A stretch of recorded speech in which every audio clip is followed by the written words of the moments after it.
kena suve algust. Soojade ilmade saabudes räägime meiegi seekord väga palaval teemal. Valitsuse poolt heaks kiidetud uue sooneutraalse kooseluseaduse eelnõu sütitab palju kirgi ega jäta külmaks pea kedagi. Me küsime, mis saab siis, kui ühel heal päeval ka Eestis 2 naist või hoopis 2 meest oma suhte ametlikult kinnitavad ning üheskoos võib-olla ka teineteise lapsi kasvatavad. Uuest kooseluseadusest räägivad meie saatekülalised, kelleks on Sihtasutus Perekonna ja Traditsiooni kaitseks juhataja Varro Vooglaid. Piinlik, et kooseluseaduse eelnõu eestvedajad püüavad seda läbi suruda täies teadmises, et see samm riivab tugevasti enamiku Eesti inimeste kõlbelisi alusveendumusi. Homoseksuaalsed suhted on ebamoraalsed ja neil ei ole perekonnaga mingit pistmist. Eesti Inimõiguste Keskuse juhataja Kari Käsper. Homokooselu lubamine pole rünnak perekonna vastu, sest perekondi on juba praegu väga erinevates vormides. Kooseluvastane allkirjakampaania on diskrimineeriv ja vaenule õhutav. Samuti solvab see ühe vanemaga või lahutatud vanematega perekonna. Kirjanik Andrus Kivirähk. Omal ajal peeti absoluutselt lubamatuks eri ühiskonnakihtidest või rassidest pärit inimeste abiellumist. Elu paragraafidest ei hoolinud. Inimesed armusid oma tahtmist mööda ja varem või hiljem tuli jäigad seadused ümber teha. Eesti Konservatiivse Rahvaerakonna noortekogu esimees Ruuben Kaalep. Kooseluseaduse pooldajad lähtuvad dogmaatilisest usust tuleviku utoopiasse, kus valitseb piiramatu vabadus ja rahulolu. Lähtutakse 21. sajandi lääne veidrustest ning vähemustele privileegide andmine on üks neist. Andrus Kivirähk, teie peegeldate oma raamatutes tihti ja enamasti Eesti inimese hingeelu, et miks teie arvates eestlastes siis uus kooseluseadus nii palju furoori tekitab?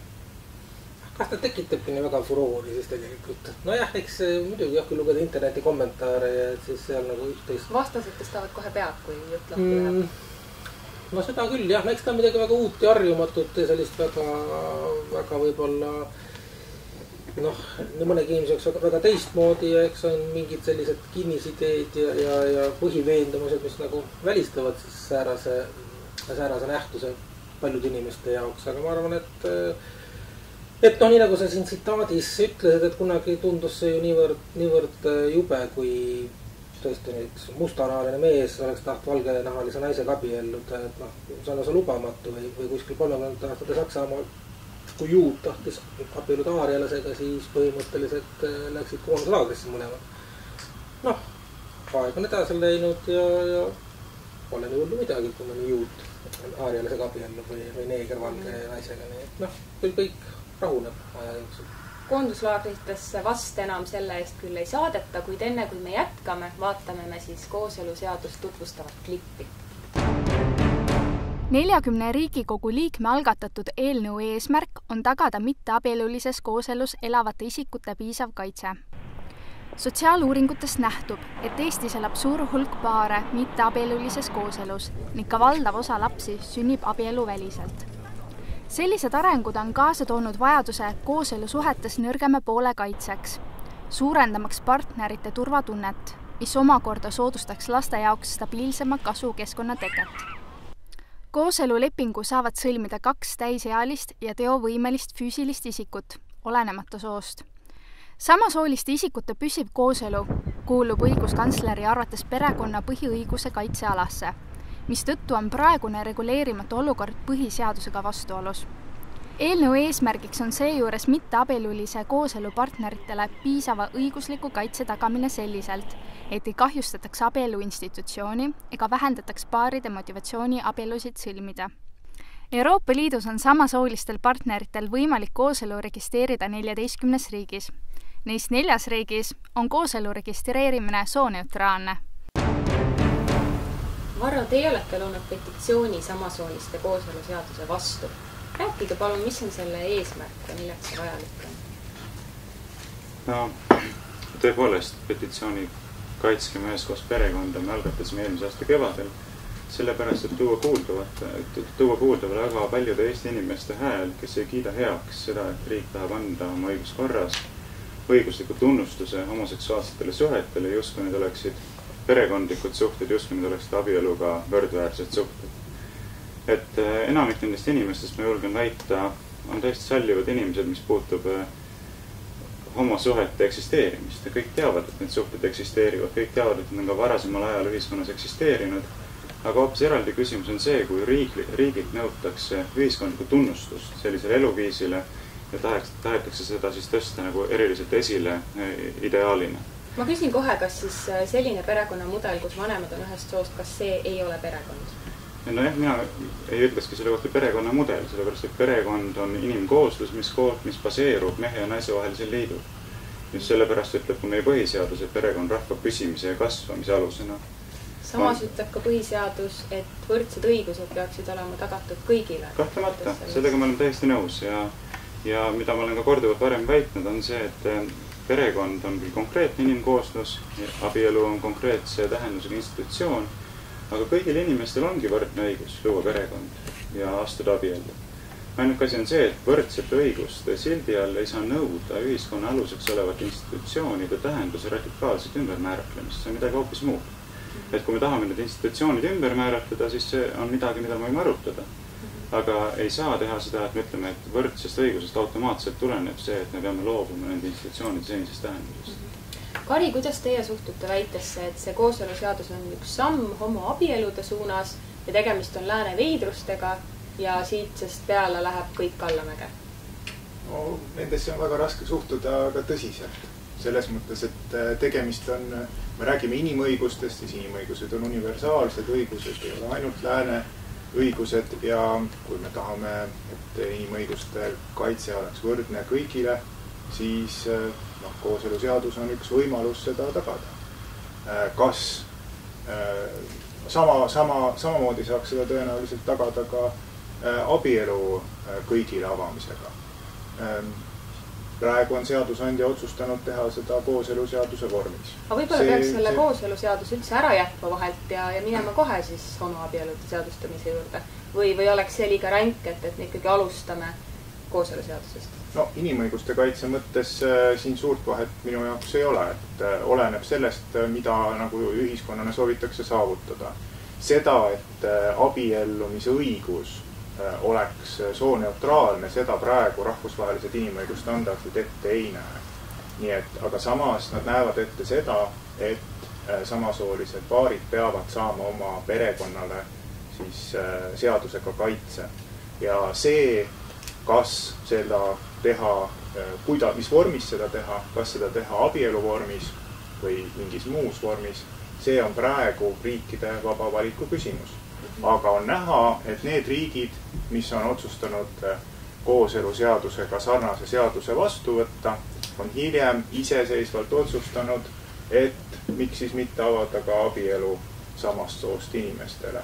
See ei ole nende kohustus olnud või inimõigustest tulnud kohustus, vaid see on olnud lihtsalt seetõttu, et ühiskond on muutunud tänu sellele sallivamaks, on nähtud, et sellest, et kooselu on võimalik registreerida, ei ole mingisugused ühiskonna alused või väärtused kokku kukkunud kuskil riigis, kus see juba on seadustatud ja pigem ei võta see kelleltki midagi ära, vaid annab teatud inimestele seaduse kaitse, kellel praegu seda võrdset kaitset ei ole. No Ruuben, sina oled ajalootudeng. Kindlasti oled sa õppinud ka seda, et iga ühiskond usub, et ta on eriline, unikaalne. Mis on selles halba siis, kui me arvame ja loodamegi sellisele tulevikuvisioonile, kus valitseb vabadus ja rahulolu?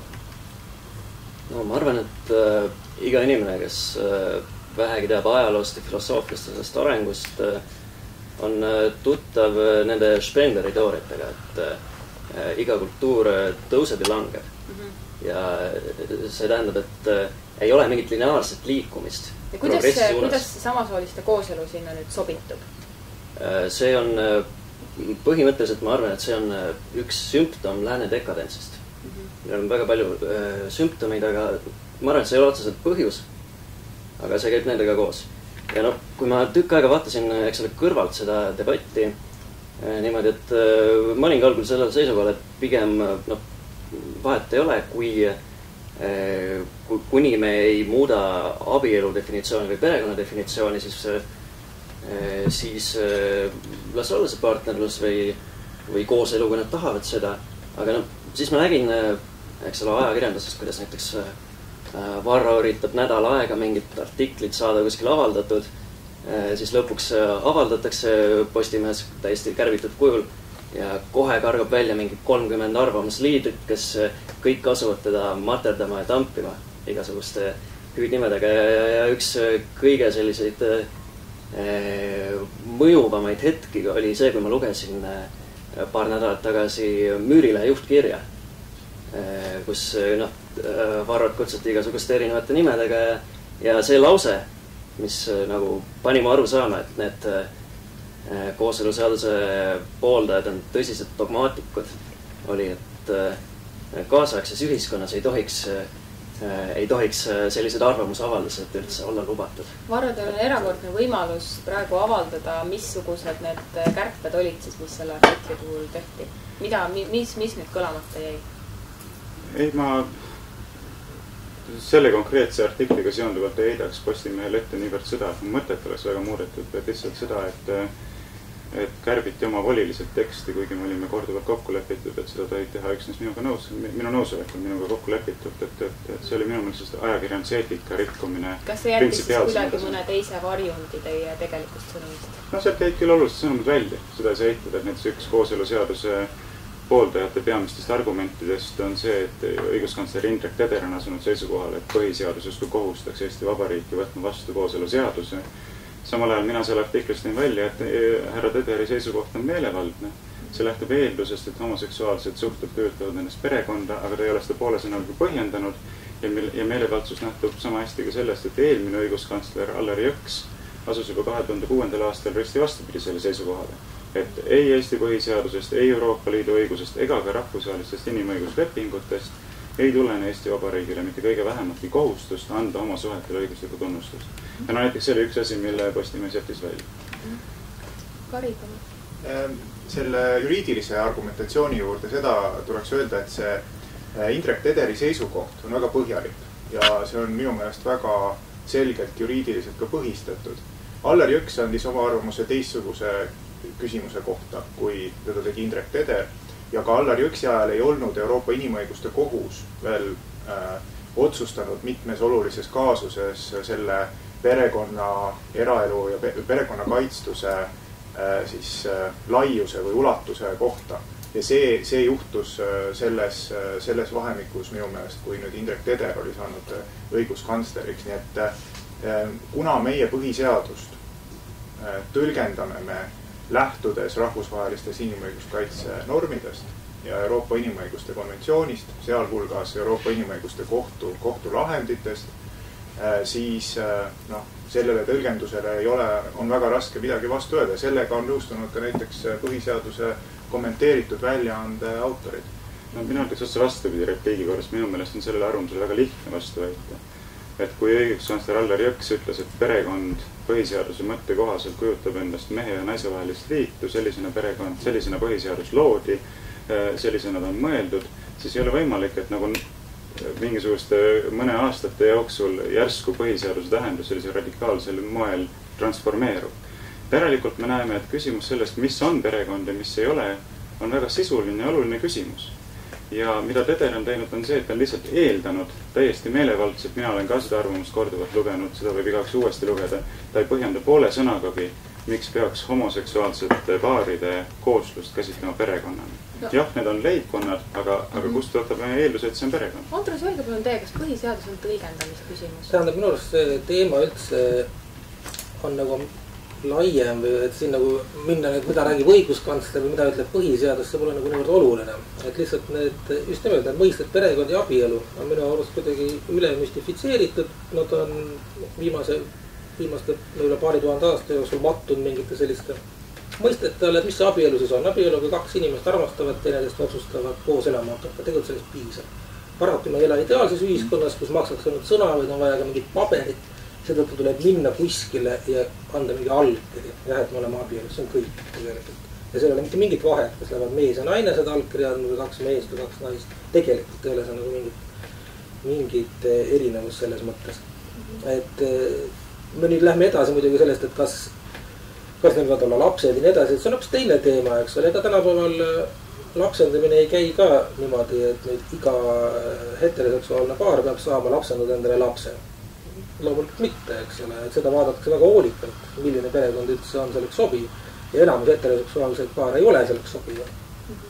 Sest et mina küll ei julge öelda, et tingimata elu igas heteroseksuaalses peres lapsel on oluliselt õnnelikum kui siis samasooliste perekonnas näiteks see võib olla, kes kahtlemata tegelikult kindlasti mõtlevad väga hoolikalt enne, kui nad otsustavad lapse endale lapsendada ja no üldse see, kui kaks samasoolist nagu otsustavad oma abielu registreerida või kooselu registreerida, et see on ikkagi väga tõsine samm juba, eks ole, sest nagu öeldud, homoseksuaalsed suhted on alati olnud, nad ei kao kuhugi ja palju lihtsam on elada ju lihtsalt koos, eks ole, aga kui nad tõesti otsustanud juba minna avalikkuse ette ja teha selle sammu, siis ma arvan, seda tuleb ainult tunnustada ja toetada neid inimesi, et mitte rääkida juriidiliselt, mis on juriidika järgi abielu, mis on perekond. Aga kas me räägime siin kooseluseadusest või homoabielust?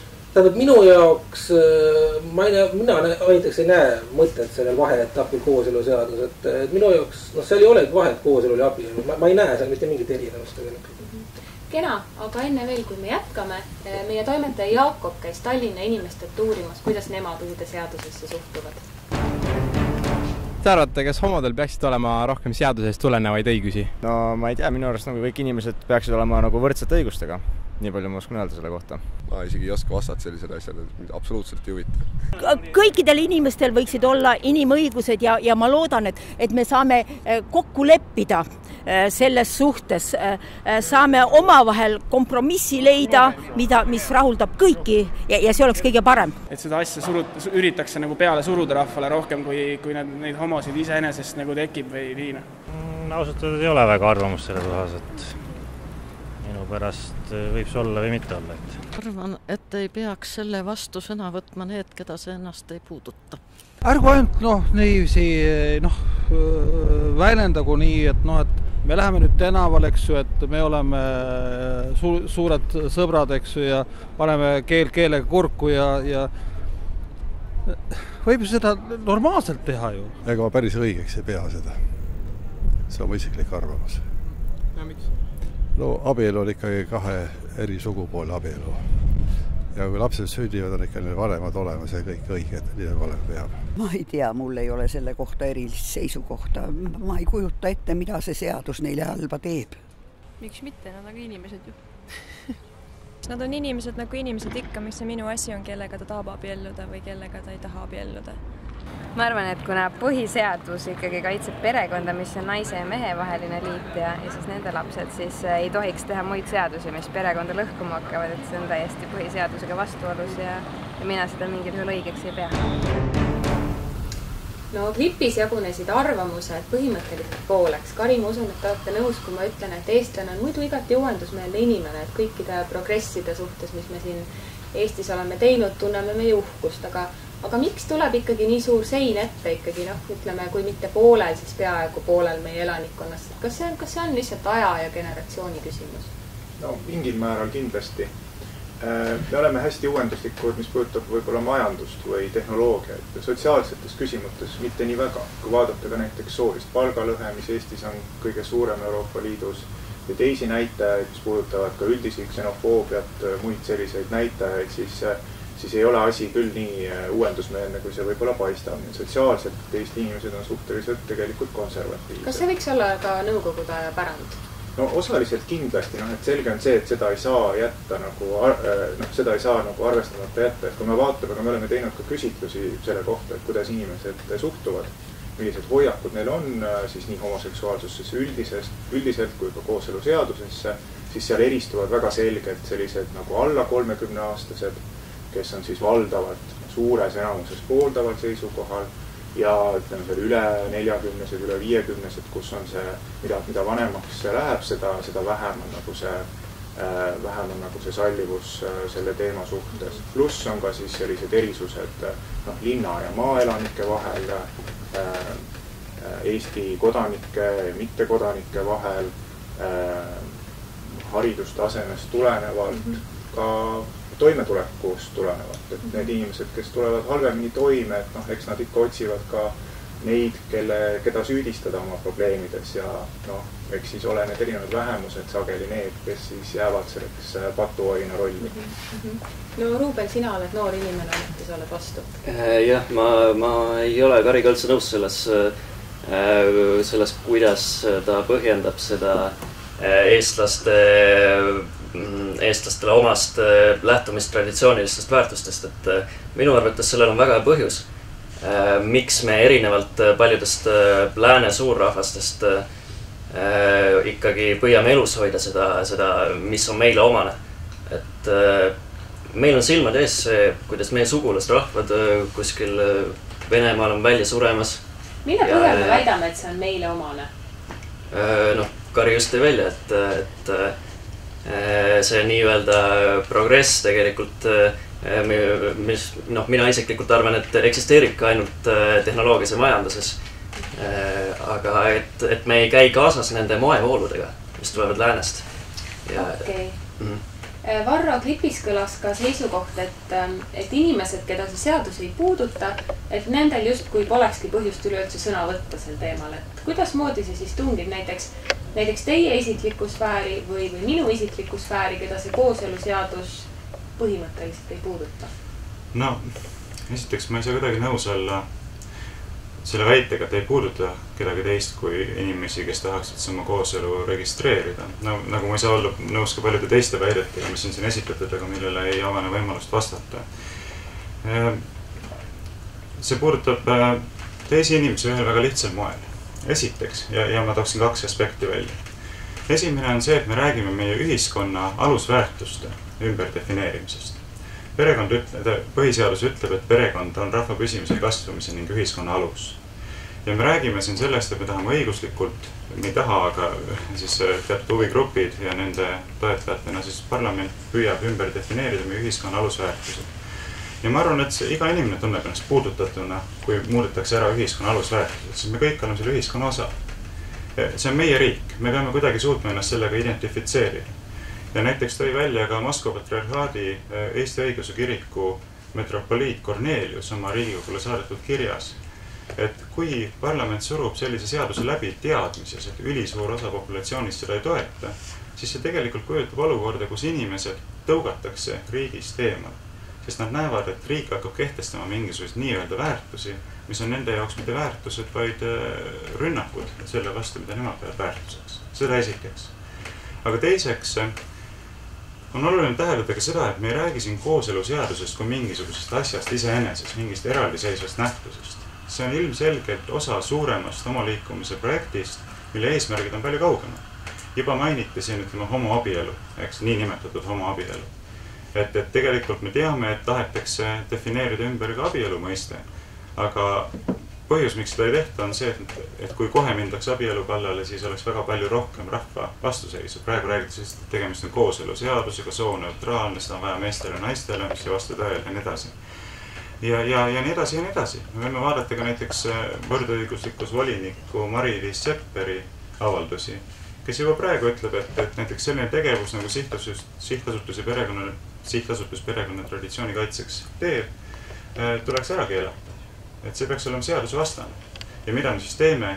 Me üritame koondada inimeste häält, kes ei ole nõus sellega, et perekonna institutsiooni tähendust tahetakse ümber defineerida ja et oma suhted tahetakse võrdsustada abieluga.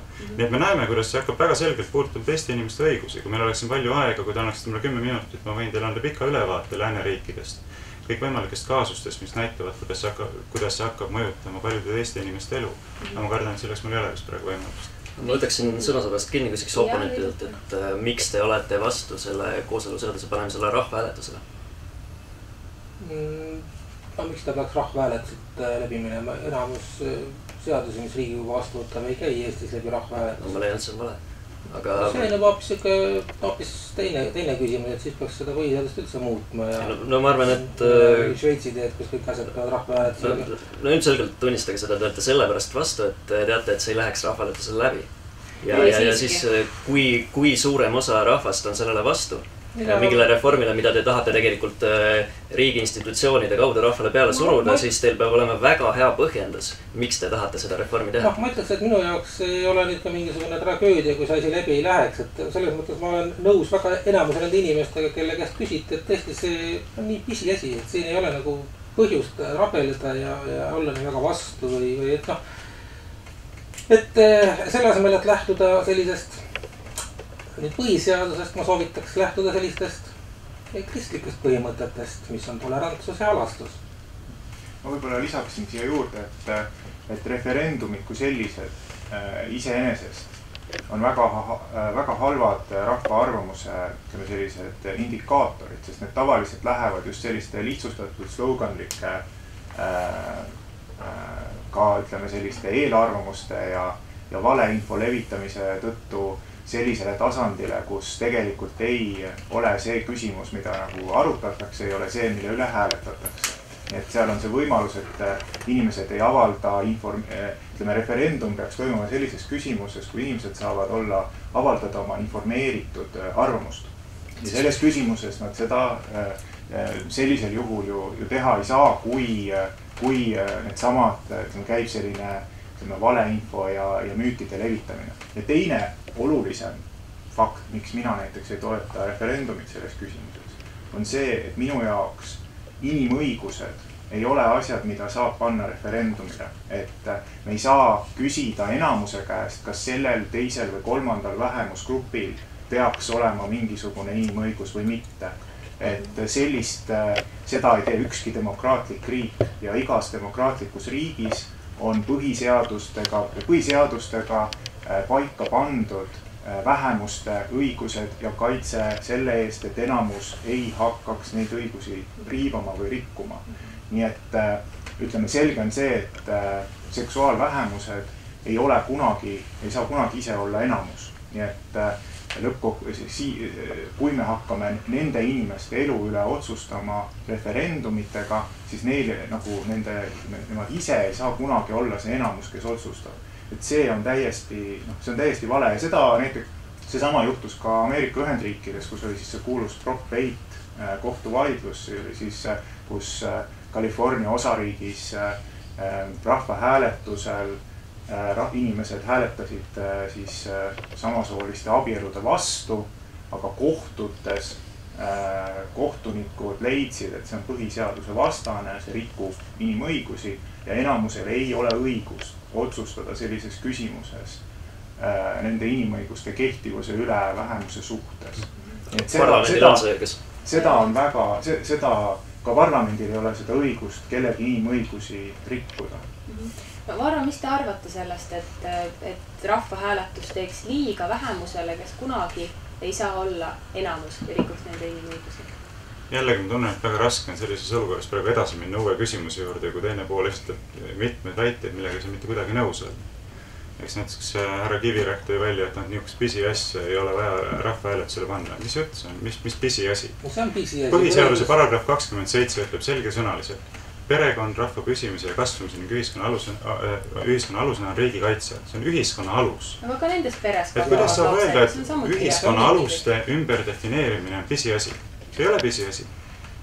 See on ka perekond. Ega siis põhiseaduses ei ole öeldud, et perekond on moodustatud mehe ja naise vahel. Esiteks põhiseaduse mõte ütleb seda väga selgelt. Rahva püsimise ja kasvamise alusena saab perekond olla üksnes siis, kui ta on loob juurde kasvanud. Rahvahääletusele pandi Eesti ühinemine Euroopa Liiduga, mis puudutas tõesti igat ühte. Aga see, kas nüüd väga väike osa eestlastest saavad omavahel nüüd abielluda, no see ei ole küll nüüd teema, mille pärast peaks kogu rahva ajama valimisurnide juurde. No jällegi ma oskan ainult korrata, kui me räägime ühiskonna aluste ümberdefineerimisest, siis see ei ole pisiasi, sellest tuleks küsida inimeste arvamust. Ei saa olla nii, et mingi väikene klikk omal suval otsustab ühiskonna alused pea peale pöörata ja ütleb, et teistel pole õigust kaasa rääkida. Me eri arvamust, minu jaoks on suhteliselt kõrvaline. Kui me räägime põhiseadusest ja sellest, et perekond on põhiseaduse järgi riigi kaitse all, siis peaks mõtlema, miks põhiseadus kaitseb perekonda. Ja põhiseadus paneb selgelt preambulis paika, mis on Eesti riigi mõte. Eesti riigi mõte on Eesti rahvuse, keele ja kultuuri püsimajäämine läbi aegade. Ja perekond on see alusmoodul, kus sünnivad lapsed, mille kaudu see rahvas jääb püsima. ja Eesti riigi mõte ei ole pakkuda kõigile seda, mida nad tahavad või kõik inimesed rõõmsaks teha või midagi sellist. Täiesti nõus, see on täiesti õige. Kõik perekonnad peaksid saama kaitse. Mida rohkem meil neid perekondi on, kes saavad seadusega kaitsed, seda stabiilsem, turvalisem ühiskond ja seda paremini tagatakse see põhiseaduslik eesmärk Eesti rahva jätkuvuse ja ma juhiksin teie tähelepanu ka sellele, et tegelikult need mudelid juba eksisteerivad. Et see ei ole nüüd nii ju, nagu ma aru saan ja ma arvan, et ka teie olete minuga nõus, et kui me nüüd selle asja seadustame, et siis järsku hakkab tekkima mingi tohutu siginemine sellistest mudelitest. Et see on juba olemas olevate nähtuste legaliseerimine. Aga see ei ole ainult legaliseerimine, see on ka tunnustamine. Ütleme kindlustunde pakkumine ja tunnustamine. See on tegelikult väga oluline eristus, millele Ruuben tähelepanu juhib, et siin on nii palju selliseid klišeesid ja müüte selle teemaga seonduvalt õhus, et peaaegu võimatu on suhelda, sest mõisted on kõik segipaisatud, me tegelikult ei saagi enam ühist pinda luua, sest nagu näeme, mõiste kasutatakse täiesti teisest tähenduseks. Kari ütleb perekond, ta viitab homoseksuaalidele, mina ütlen, et see ei ole perekond. Aga näiteks see sama ütles, et kui me seadustame homokooselu, see on ka minu meelest tegelikult täiesti vale väljend, sellepärast, et Eesti Vabariigis ei pane mitte keegi ette kätt homoseksuaalidele, kes tahavad omavahel koos elada. Me ei ela mingisuguses Afrika riigis, kus ähvardatakse kriminaalkaristustega inimesi homosuhete eest ja nii edasi. See on täiesti seaduslik, täiesti vaba valik elada nii, nagu inimesed soovivad. Tegelikult kõik need majanduslikud asjad saab paika panna ka notari juures varalepingu ja testamendi ja kõige selle. Ja mida Ruuben ütleb on see, et me peame, küsimus käib õiguslikult tunnustuse andmises. Erilise riikliku siukse nagu kaitsutuse andmises. See ei ole mitte võrdsete õiguste tagamine, vaid see on privileegi andmine. Hea vaataja, lisaks kõlanud mõtetele on käibel ka arvamus, et selle asja seadustamine võiks kaasa tuua endaga tulevikus kõiksugu veidrusi. Me vaatame katkendeid Liisa Aaviku ja Birgit Rae dokumentaalfilmist, mis räägib meile Rootsi sooneutraalsetest lasteaedadest. Tere, mina olen Birgit Rae. Nimelt on Rootsis mitu lasteaeda, kus lastele ei läheneta vastavalt nende sotsiaalsele ja bioloogilisele soole, ehk siis kui poistele ja tüdrukutele.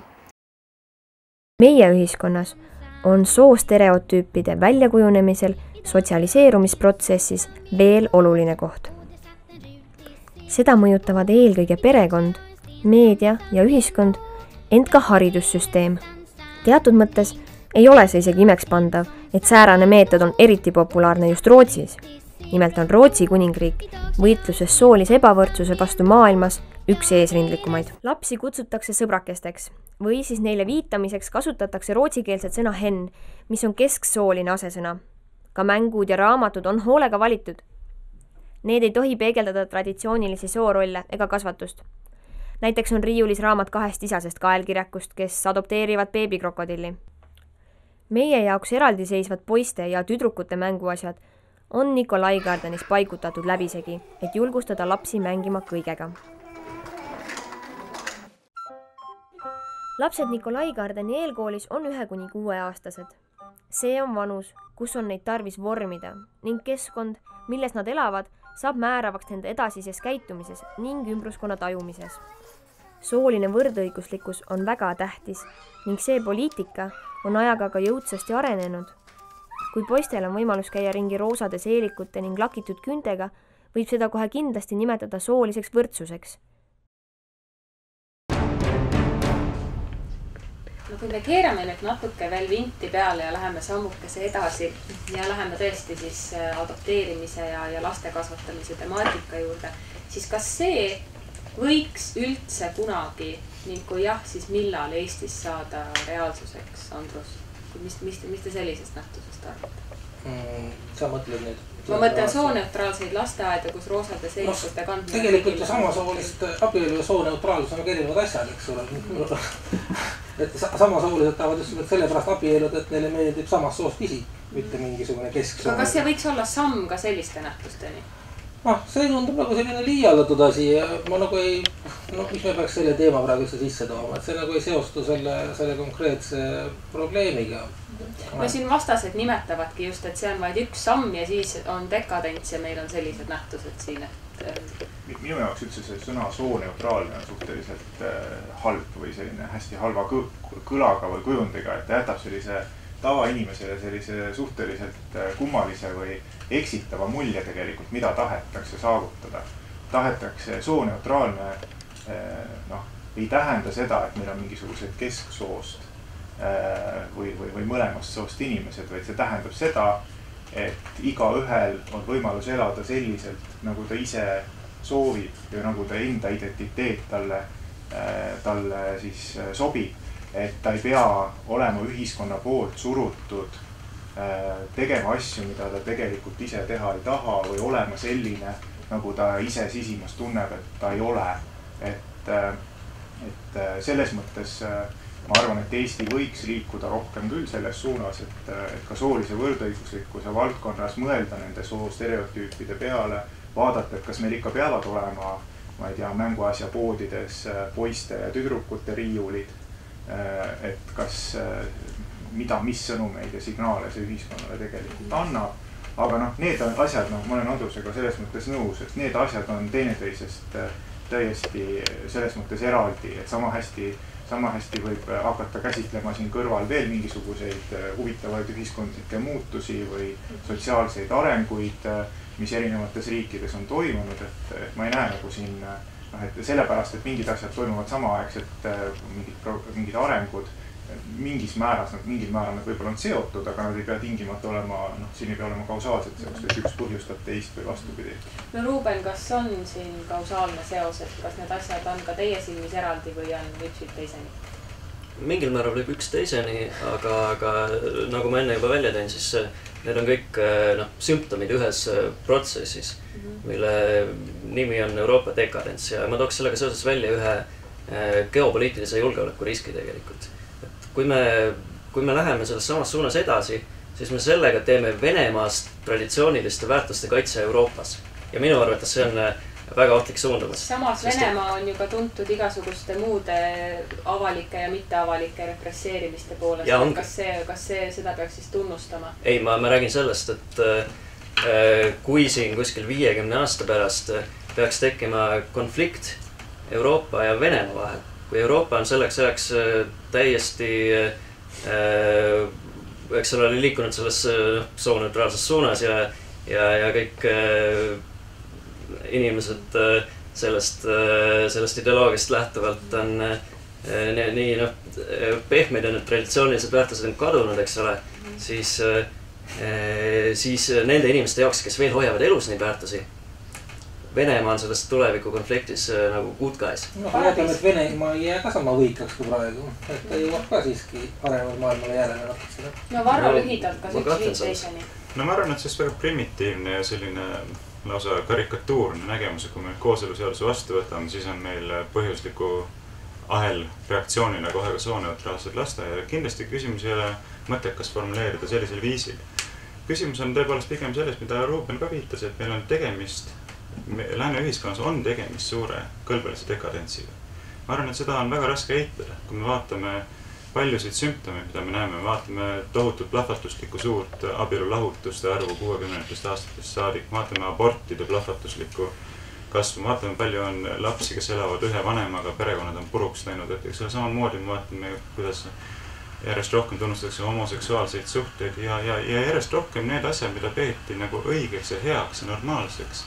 Need on taandunud, need on naeruvääristatud, kuidagi õõnestatud, aga teiselt poolt me näeme, et ühiskonnad seisavad väga tõsise probleemi ees, et loodus on selles mõttes nagu karm, et tema ei halasta. Et looduses on lihtsalt nii, et kui sa teed midagi, lased, ütleme, triikraua lahti, kukub sulle varba peale, siis pole mõtet tema peale pahandada, et miks sa nüüd niimoodi tegid.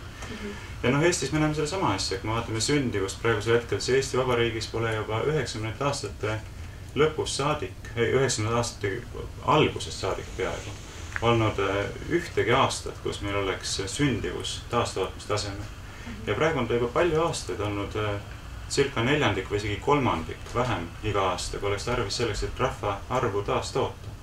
Ja kui me nüüd mõtleme selle peale, et kas see on kuidagi ebaloogiline tagajärg, et me oleme sellisesse olukorda jõudnud, kui me pidevalt räägime umbes nii, et ei ole mingit vahet, kas ütleme seksuaalsuhted kuuluvad abielu juurde, ei ole mingit vahet, eks ole, et kas te jätad tema perekonna maha või jäta, kõik on armastus mingi teise naise juurde või teise mehe juurde ja nii edasi, et kui on ikkagi, tunned, et sinu sõber on midagi rohkemat kui sõber, et siis ronige linade vahel ja nii edasi. Et kui me külvame sellist nagu mõttemaailma, siis pole mõtet imestada, kui tõepoolest me rahvana lihtsalt kärbume. Ja ma arvan, et see lasteaedade asi on väga selge näide selle kohta. Me väiksest saati hakkame väärastama laste mõtlemist. See, et jumala pärast poisid ei saaks aru, et nad on kutsutud saama tõelisteks meesteks ja tüdrukud ei saaks aru, et nad on kutsutud saama naisteks. Et emadus on midagi ilusat, väärtuslikku, sellist, mis väärib hoidmist ja kaitsmist. Siis me ise saime seda oksa, millel mis on. No lühike vasturepliik. Ei, ma lihtsalt ütlen, et iibelangus on loomulikult kurb asi, aga seda nüüd kuidagi homoabieludega siduda on suhteliselt kummaline, sest ega nad omad lapsi ju nagunii ei saa, kas nad on abielus või mitte, eks ole, kas see ei muuda mitte midagi. Härra Kiviäk, te saate ju väga hästi aru, et ma ütlen, et see on ainuke põhjus. Ma ütlesin, et see on osa suurest probleemist, mis on üheks sümptomiks. Just ma arvan, asi on siin selles, et kogu selle protsessi tulemusena me peame eriti tugevalt hakkama kaitsma traditsioonilist perekonda. Aga mis siis juhtub, kui me eriti tugevalt midagi hakkame kaitsma, nii-öelda võib-olla siis teinekord ka kaitsmise sildi all, nagu me ajaloos tunneme, ja midagi, mis on tegelikult valdav?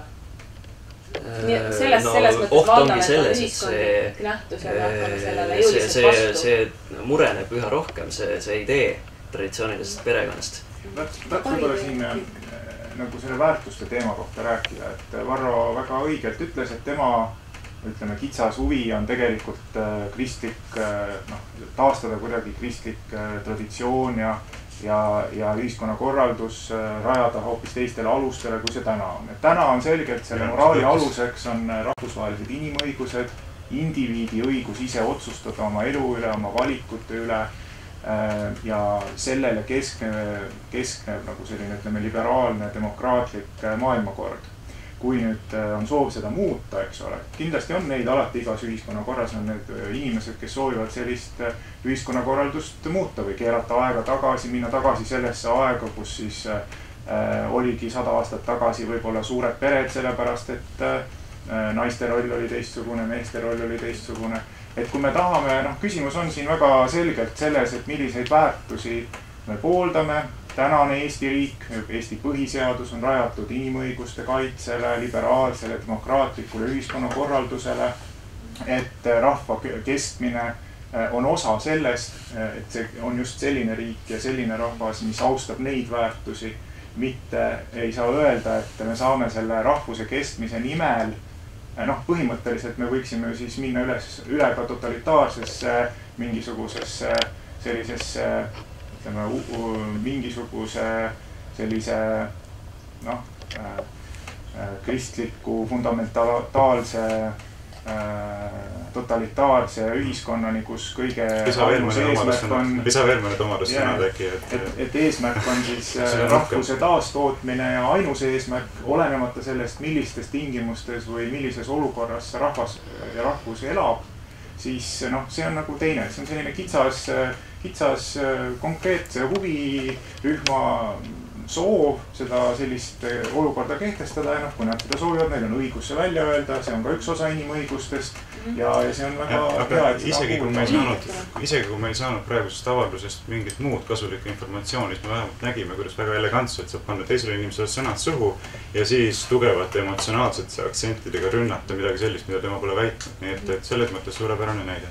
Me näitame vaatajale ühte pilti, mis on küllaltki humoorikas, levib internetis ning mis kõneleb siis samasooliste abielu seadustamise tagajärgedest, et kardetakse habemega naiste sissetungi maailma lõppu ja mida kõike veel, aga mis siis tegelikult juhtub, see on küll väga subjektiivne, aga väidetakse, et siis tegelikult saab lihtsalt väga väike osa meie ühiskonnast kindlustunde, mida nad väga vajavad.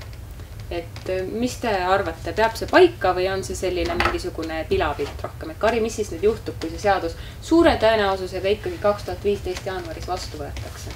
Ma arvan, et jah, tõesti juhtubki täpselt see, nagu seal kirjas on, et teatud inimesed saavad oma kooselu registreerida. Nii samasoolised, kui ma tean ka, et on erisoolised paarid, kes praegu ei ole abielus, on teatanud, et nemad kavatsevad seda võimalust kasutada. Väga tore. Ja ma arvan, et elu läheb edasi ja me lihtsalt jätame selle asja selja taha ja keskendume mõnele teisele vähem või rohkem triviaalsele teemale, mille üle siis avalikus ruumis väga emotsionaalset arutelu pidada. Nii et kindlasti mingisugust sellist, ma ei näe nagu sellest, ja seda ei ole kuskil teises riigis ka juhtunud, et nüüd oleks taevas alla kukkunud sellepärast, et on vastu võetud mingisugune seadus, mis annab mingitele inimestele võrdsed õigused teistega oma perekonna põhiõigust kaitsta. No Ruben, sina oled noor inimene, ütle palun, kuidas sa näed seda tulevikupilti nüüd, et kas heitlus sellel homoteemal jätkub ja suureneb või pigem hakkab ta nüüd vaibuma, et kui sa vaatad enda mõttekaaslasi, kui sa vaatad nii-öelda oma põlvkonda nagu laiemalt, et mis see tulevikuvisioon võiks olla, kuhu me liigume? Kas me 10 aasta pärast räägime ka sellest teemast? Ma arvan, et kuskil 100 aasta pärast me on see need 21. sajandi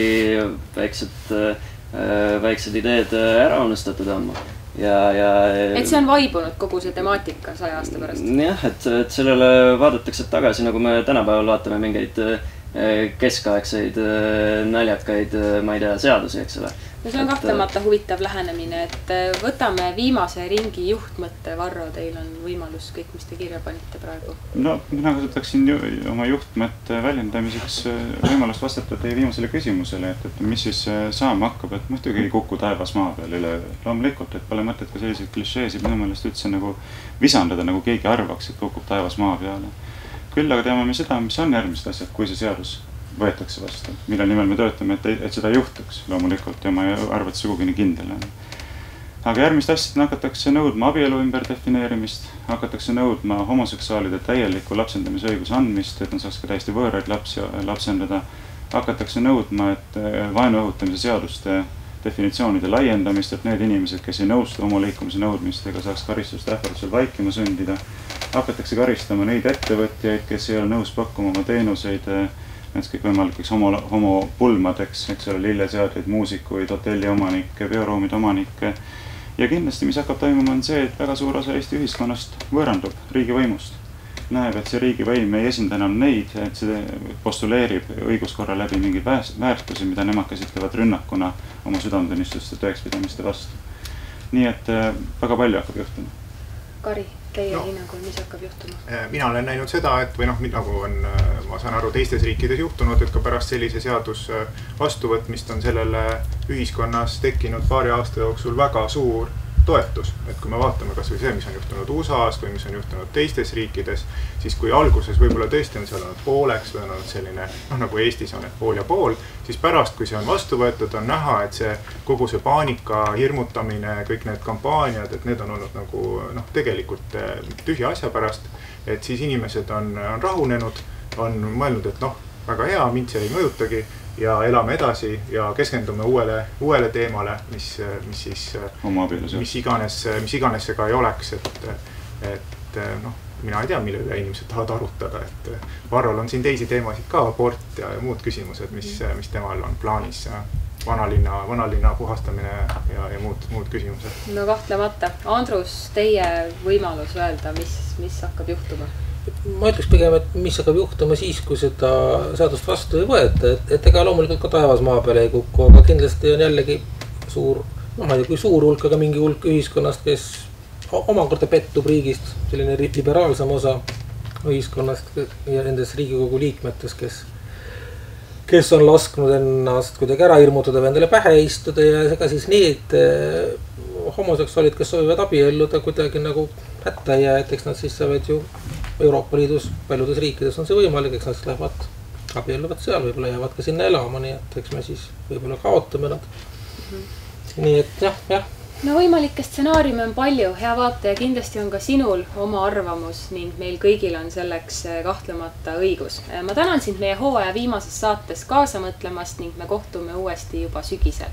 Seniks soovin teile kõigile meeldejäävat ja tegude rohket suve ning võtke sellest, mis võtta annab. Aitäh ja kohtumiseni!